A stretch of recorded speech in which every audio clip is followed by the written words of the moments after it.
আজ বানাবো সজনে ফুলের বড়া।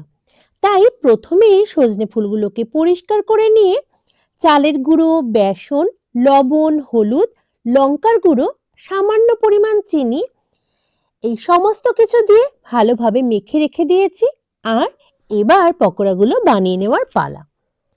প্রথমে নিয়ে নিচ্ছি একটা কড়াই, আর তার মধ্যে নিয়ে নেব বেশ কিছু পরিমাণ সাদা তেল।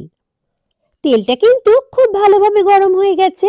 এবার এর মধ্যে ছোট ছোট হাতের সাহায্যে পকোড়ার আকারে গড়ে আমি কিন্তু এগুলোকে ভেজে নেব।